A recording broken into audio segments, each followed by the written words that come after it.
wasiirka wasaaradda gaashaandhigga xukuumadda federaalka ah ee Soomaaliya ayaa sheegay in sanadka 2019 wasaaradda difaaca dalka ay yeelan doonto warshad soo saarta dharka ciidanka xoogga dalka. wariyahayga Cabdullaahi Cali Xarow ayaa warkan inoo haya. wasiirka wasaaradda gaashaandhigga dawladda federaalka Soomaaliya ayaa xusay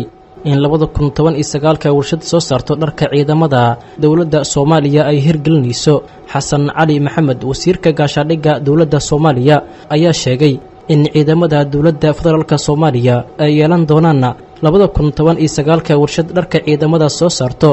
dhanka kale wasiirka ayaa ugu baaqay ciidamada xoogga dalka Soomaaliya in ay ka soo baxaan waajibaadka qaran ee saaran iyo markaasi shaqada loo igmaday. insha Allah ta'ala next year ama 2019 oo ciidamada qalabka sida ee Soomaaliyeed dharkooda ay soo saari doonto.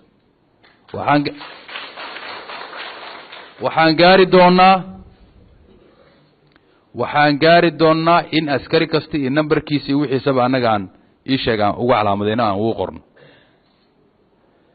intaas laga gaarayna waxaan rabnaa inaan kula xisaabtanno cid allaale cidii oo wixii hantidii qaranka oo canshuurta shacabka Soomaaliyeed ay bixiyeen lagu soo gaday mabaadii kale u adeegsanay kama yeelayno maadaama dawladdan ay tahay dawlad shacab ah oo fasaadna idin ku leenahay waajibaadna inaga saaran tahay inaan idin kula xisaabtanna cidii dambigaas lagu hela taliya waa maqlaysaa qofka qaranka dambi ka gala darajo ma laha sida ugu dhow waxaa heli doontaan system oo logistiga qeybaha dhan isku xiriyo. aniga wasiirkii horta runtii garabkiina ayaan taaganahay ciidamada waxaan rabaa baahiyahooda inay helaan ka shakhsiyadeeda iyo taliyaha wanaag badan iyo xiriir badan anaga dhahay ujeedkeena uu yahay in la dhiso ciidamada xoogga dalka Soomaaliya.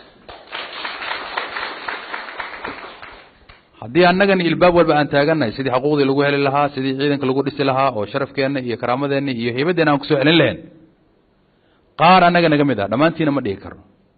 inay dhibaato ugu dhex sameeyaan hal isku soo dhex saaro haddii loo arko in shakhsi wax loo dhiibay dhibaato